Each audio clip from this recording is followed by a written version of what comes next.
Bonsoir à tous, bienvenue dans le 19h30 de RTI2, la chaîne toujours proche des populations. Nous sommes le mardi 3 octobre 2023. Voici les titres de ce journal. La dégradation de l'autoroute du Nord reliant Abidjan à Bouaké provoque des pannes et des accidents. C'est un véritable problème pour les usagers. Le carton rouge s'intéresse à cette situation alarmante. À l'international, face à l'inflation galopante et au chômage de masse au Ghana, l'opposition manifeste dans les rues à Accra.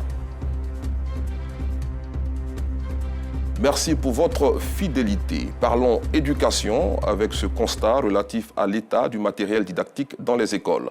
C'est une véritable équation à résoudre dans certains établissements publics où ce matériel est quasi inexistant. Un problème pour les apprenants, les enseignants et les responsables. Notre reporter Clarisse Kanyala a visité des écoles de la commune de Yopougon. Voici son compte-rendu. Groupe scolaire Agban Atié dans la commune d'Atekoubé. Dans cette salle de classe, tables bancs cassées et tableaux vétustes sont visibles. Pas de règles ni de compas. Pas d'équerre non plus. Dans cet établissement, les enseignants ont fini par s'habituer à cette situation. L'inexistence des matériels didactiques a une incidence sur la qualité du travail. Nous n'avons pas tout le matériel, surtout au niveau de la disponibilité en termes de craie, en termes de règles, instruments géométriques. Le COJES n'a pas encore réparé tous les tables bancs, donc il y a aussi ce problème-là. Je suis obligé de faire asseoir les enfants 3-3 et surtout qu'ils ne savent pas écrire, ça crée déjà pas mal de problèmes par rapport à la tenue. Parce qu'il faut souvent prendre les mains, écrire et tout ça, donc ça ne facilite pas la tâche. Quelques semaines après la rentrée, cette école n'a reçu aucun manuel scolaire destiné aux enseignants et apprenants des classes de CM1 et CM2, comme prévu par le gouvernement. Au CM, on n'a vraiment pas de livres. Et nous manquons aussi du matériel même de l'enseignant. C'est-à-dire les livres d'apprentissage, là, il n'y en a pas. Nous en avons vraiment besoin. Les enseignants sont obligés d'acheter sur le marché pour pouvoir donner les cours. Dans l'école primaire publique municipalité de la même commune, la quasi-totalité des manuels scolaires reçus cette année et l'année dernière ont été détruits par les eaux de pluie du fait de la vétusté des salles de classe. Le matériel didactique, il est pratiquement inexistant ici, parce que depuis que moi je suis à la tête de cette école, on n'a jamais eu de dotation. Toutes les règles sont cassées, les compas sont cassés. Les équipes, en somme, il n'y a rien. Même au niveau des livres, la moindre pluie, notre bureau est inondé, alors que c'est le seul endroit où on doit garder les livres. Donc, souvent, l'eau vient jusqu'aux genoux. Donc, imaginez-vous, donc tout ce qui est livre, ça devient de la pâte. Chaque année, plusieurs établissements scolaires publics font face aux mêmes difficultés.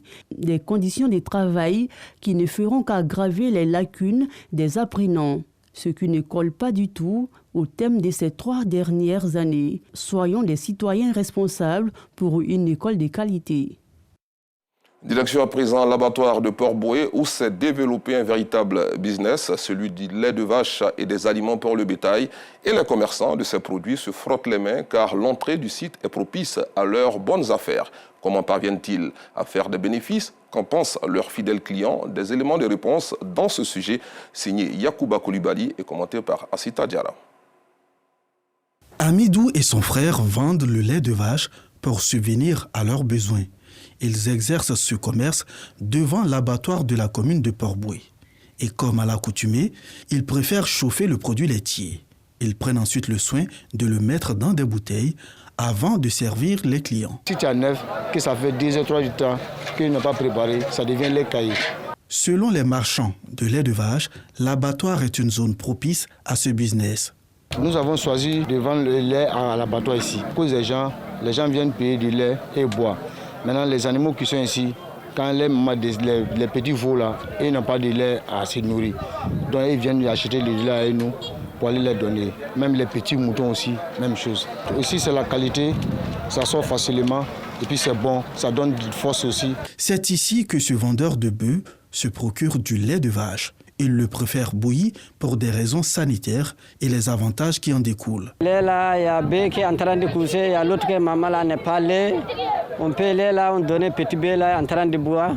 Souvent nous on paye, on allait donner nos enfants encore. C'est bon, c'est trop beau même. À côté du business du lait de vache, celui des aliments pour bétail est aussi très lucratif. Ceux qui élevage des bœufs, les gens viennent demander ça, ça marche.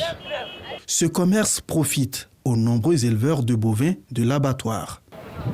Si on gagne ça à côté, tellement c'est pas trop loin, vraiment ça nous arrange. Sur le marché de bétail, le business de la vente du lait de vache et des aliments pour animaux sur place fait l'affaire de nombreux consommateurs et marchands de bœufs.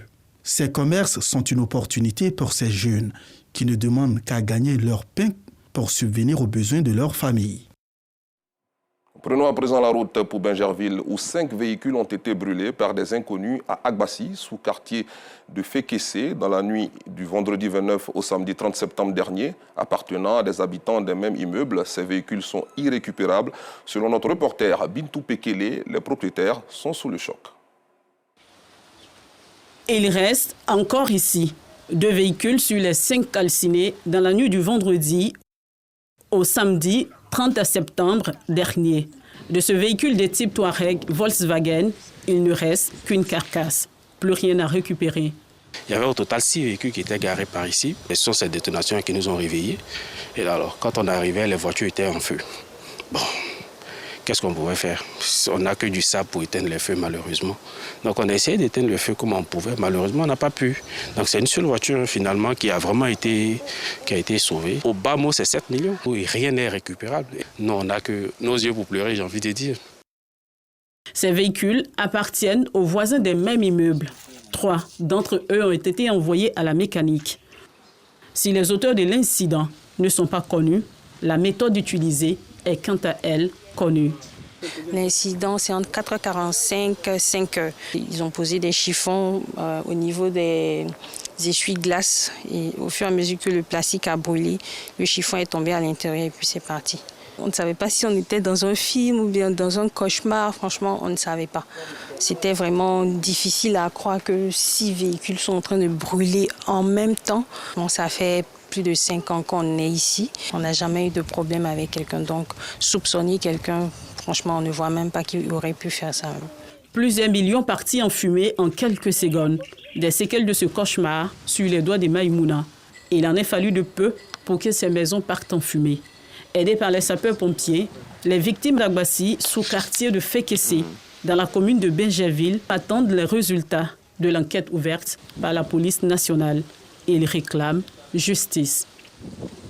Retrouvons Anseta Diarra qui nous conduit dans le Worodougou, région du nord de la Côte d'Ivoire, précisément à Kani, où la rivière Sansengue suscite la curiosité des étrangers à cause de son histoire et de ses mystères. Son eau est utilisée par les populations comme remède pour soigner des maladies mystérieuses. Les personnes viennent de partout pour profiter de ses bienfaits. Kani, ville située à plus de 50 km de Séguéla, dans la région de Worodougou. Dans cette localité, une rivière pas comme les autres, connue sous le nom de Sansengue, ce qui retient l'eau en langue locale. Cette rivière mystérieuse, selon les populations, occupe une place exceptionnelle au sein de la communauté. C'est qu'à l'époque, Kani avait été secoué par un grave problème d'eau. Et pour faire face à la situation, cet homme de Dieu ont uni leurs forces pour invoquer la clémence du Tout-Puissant à travers des prières et des invocations qui ont été entendues par Dieu. Depuis, la rivière Sansengue est devenue le symbole de l'unité et de la foi des habitants. Ils sont venus faire l'habitation ici, les 7 personnes. Maintenant, celui qui avait le pouvoir de demander au bon Dieu, vraiment, pour ne pas qu'on ait un problème d'eau, donc c'est lui qui a fait la bénédiction. Maintenant, l'eau est restée là depuis la date dont j'ai dit, 17e siècle, jusqu'au jour d'aujourd'hui. S'il y a sécheresse partout, quand il y a manque d'eau dans les puits, maintenant les parents se servent dedans. Pour les populations, ce qui rend cette rivière spéciale, ce sont les totems qui la jalonnent et les vertus thérapeutiques qu'elle offre. Quand tu portes bague ou bien, comment dire, seau à faire, c'est pas le seau en plastique là. Quand tu mets dedans, C'est-à-dire ça change de couleur. Quand Bagla est dedans, ça veut dire ça change de couleur. Donc l'eau que tu as pris là, ça ne va pas te servir. Si tu as un mal partout, on te fait mal vraiment, tu as fait les médicaments partout, ça ne marche pas, et que tu venais piser l'eau pour demander le bon Dieu. À cause de ces grandes personnes-là, ils n'ont pas de pouvoir. L'eau l'a fait tout vraiment que je suis acquéri, donc Dieu va t'aider et puis ça va partir. La rivière Sansingé abrite des poissons. Son eau est inodore et au fil du temps, une clôture a été érigée pour la protéger, signe de son importance vitale pour la communauté. Et c'est la famille Fofana qui a en charge son entretien. Malgré la couleur qu'il y a là, tu as boire, tu n'as même pas senti d'odeur. Et chaque sécheresse, quand l'eau diminue, on invite, comme André en particulier, tout le village, y compris comme André le village, aux alentours. Pour venir chercher bénédiction et nettoyer. Maintenant, les poissons qui sont dedans, voilà pourquoi on a fait le coin là. On met l'eau, on les retire, on met dedans. Ceux qui sont gros là, on donne aux différentes communautés ici. Maintenant après, on met les petits là-dedans. Mais la base, Dieu a fait que vraiment, cette termite là, la grande base vient de là-bas. Les feuilles de l'arbre qui l'entourent sont même utilisées comme remède traditionnel. Selon l'imam Fofana, des visiteurs des pays de la sous-région et ceux de l'Europe déferlent à Kani. Motif, bénéficier des bienfaits de la rivière mystérieuse Sansingé. Sinon, moi-même, ma grand-mère, femme stériste, en tout cas, elle m'envoyait, moi je venais couper ça et puis même jour elle travaillait ça avec l'aide de Dieu et cette dernière gagne. C'est laissé à rapporter de tout un chacun. Malgré la couleur qu'il y a là, tu as boire, tu n'as même pas senti d'odeur. Une histoire fascinante qui montre à quel point la foi, la culture et la nature se rejoignent à Kani. Un témoignage de la richesse et de la diversité du monde. Toujours à l'intérieur du pays, la police nationale est plus que jamais déterminée à lutter contre la prolifération des drogues. Dans la région du Tonpi, d'importantes opérations sont menées par la brigade des stupéfiants, des actions qui portent des fruits car des tonnes de drogue et des produits de qualité inférieure et falsifiés dont des plaquettes de tramadol ont été saisies dans la ville de Mans. Des précisions avec Mamadou Kouassi. Belle opération pour la police nationale. Les éléments de la direction régionale de la police des stupéfiants et des drogues de Mans viennent de saisir 1,400 tonnes de médicaments de qualité inférieure et falsifiés, dont plus de 2000 plaquettes de tramadol avec des boissons énergisantes. C'est le fruit de 10 jours d'opérations menées dans plusieurs localités de la région du Tonpi, dont Mans et Danané. Nous avons pris le taureau par les cornes. On a déjà commencé à investir tous les environs des établissements, ce qui a valu la première saisie dans le kiosque qui a fait un interpellé de tous ces médicaments de tramadol. Également, nous avons approché certains chefs d'établissement afin que tout ce qui est kiosque, tout ce qui est commerce aux alentours de ces établissements soit dorénavant détruit. Une opération saluée par le préfet de police de Mans. Le commissaire divisionnaire Brahima Ouattara marque la détermination et l'engagement de ses équipes à traquer tous les acteurs de ce commerce illicite dans la région du Tonpi. Il en appelle à la collaboration de la population pour éradiquer le fléau de la drogue qui gangrène la société ivoirienne. Je demande à tout un chacun de faire confiance à sa police, mais surtout corps et âme de s'engager auprès de sa police pour œuvrer au bien-être d'elle-même, ces populations. Parce que vous voyez, c'est notre jeunesse qui est impactée, nos jeunes enfants, nos jeunes neveux, cousins, en tout cas des parents tout court, qui seront impactés par ces effets néfastes de cette drogue-là. Des campagnes de sensibilisation sur les dangers de la drogue à l'endroit des élèves et des chefs d'établissement sont en cours dans la région du Tonpi par les équipes de la commissaire Béou Irima, tout en multipliant les opérations terrain. La valeur marchande de ces stupéfiants et des drogues saisis est évaluée à plus de 6 millions de francs CFA. Ces produits seront détruits sous le regard du procureur de la République dans quelques jours. Retour à Abidjan pour parler agriculture. La capitale économique ivoirienne a accueilli ce mardi le cinquantenaire de l'Organisation internationale du cacao, une plateforme intergouvernementale composée de 52 pays membres, dont des exportateurs et des importateurs. La cérémonie, couplée avec la célébration du 10e anniversaire de l'agenda global du cacao, s'est tenue en présence du président ivoirien Alassane Ouattara et de son homologue ghanéen Nana Akufo-Addo. Et puis le jeudi 28 septembre dernier, la Chambre nationale des conseils juridiques de Côte d'Ivoire a organisé un after-work pour un partage d'expériences entre professionnels du domaine, mais aussi pour présenter les nouveaux conseils juridiques agréés par l'État ivoirien. C'était dans la commune de Cocody, en présence de Clément Boko. fléchissent autour du thème « Le conseil juridique, le partenaire indispensable pour garantir les activités du monde des affaires ». Nous sommes à l'afterwork des conseils juridiques. Cette profession s'est créée parce que la mission de conseil et d'assistance, elle est toujours nécessaire dans la pratique de la vie professionnelle. Le droit est tellement vaste que nous ne faisons pas forcément les mêmes choses, nous ne pratiquons pas les mêmes domaines du droit. Mais il est bon que chacun sache ce que fait l'autre pour ouvrir son horizon. Pour cette deuxième édition, la Chambre nationale des conseils juridiques de Côte d'Ivoire a opté pour un partage d'expériences. Mais les attentes sont claires. Nous, on ne se fait pas passer pour des avocats ni pour des notaires. Mais néanmoins, nous sommes au début de chaque activité professionnelle. Donc les gens gagneraient mieux à consulter plutôt le conseil juridique avant d'avoir des problèmes. Et puis aller se chercher quelqu'un qui va venir faire le contentieux, parce qu'on ne connaît jamais l'issue du contentieux. Dans le monde des affaires, le chef d'entreprise, par principe, n'est pas porté vers le contentieux. C'est pour cela que le rôle indéniable du conseil juridique est d'accompagner l'entreprise dans sa gestion quotidienne afin de lui éviter le conflit, sinon le préparer à en sortir facilement. Au cours de cette cérémonie, les conseils juridiques nouvellement agréés ont été présentés officiellement.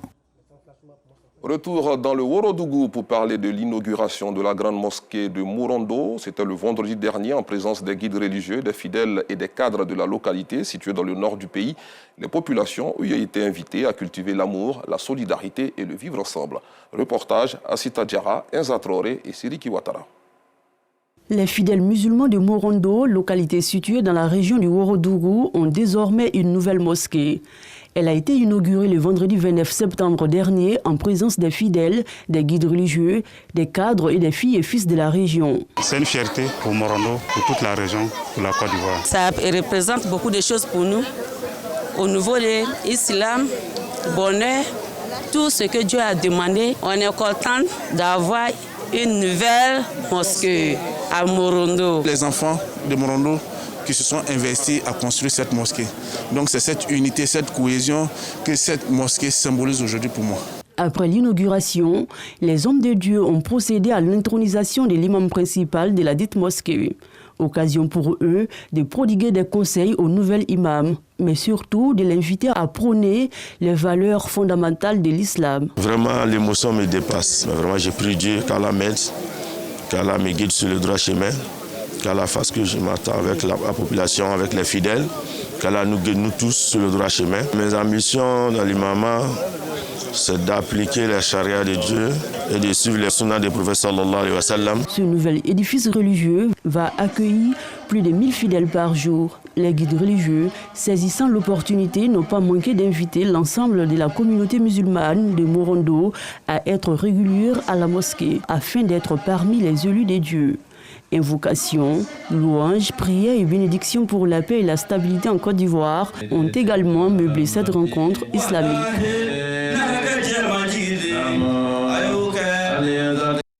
Et puis à propos de la rubrique carton rouge, impossible de circuler sur l'autoroute du Nord sans payer le passage au poste à péage qui sont passés de 2 à 4 d'Abidjan à Bouaké, un axe parsemé de creux, fermé à certains endroits. Mais ces sutures, qui ne sont pas faites de façon homogène, provoquent la dégradation de cette grande voie qui ne possède pas de cabine téléphonique de secours. Une situation décriée par Théodore Zouzou à travers un reportage qui vous sera proposé dans nos prochaines éditions. Comme annoncé en titre hors de chez nous au Ghana, des centaines de partisans de l'opposition manifestaient ce mardi dans les rues de la capitale Accra pour dénoncer une inflation galopante et un chômage de masse. Conséquence, selon eux, des politiques du gouvernement et de la Banque centrale. Pays ouest africain anglophone, le Ghana traverse l'une de ses pires crises économiques depuis des années. De l'autre côté de la frontière ouest de notre pays, en Guinée, le procès historique du massacre du 28 septembre 2009 est entré dans sa deuxième année ce mardi à Conakry, où l'ex-dictateur Moussa Dadis Camara et 10 autres anciens responsables militaires et gouvernementaux répondent de leurs actes. Le procès ouvert à la date anniversaire du 28 septembre 2022 a repris après les vacances judiciaires avec la suite de l'audition des témoins. Terminons cette édition dans la sous-région, précisément au Nigeria, où 40 passagers au moins sont portés disparus et présumés morts après le naufrage d'un bateau hier sur le fleuve Niger, dans le nord-ouest de l'État fédéral, a déclaré ce mardi un responsable local. Le bateau, qui transportait 50 personnes, a chaviré à cause de forts courants et 10 passagers ont pu être secourus, selon le responsable du district de Yaouri, Bala Mohamed.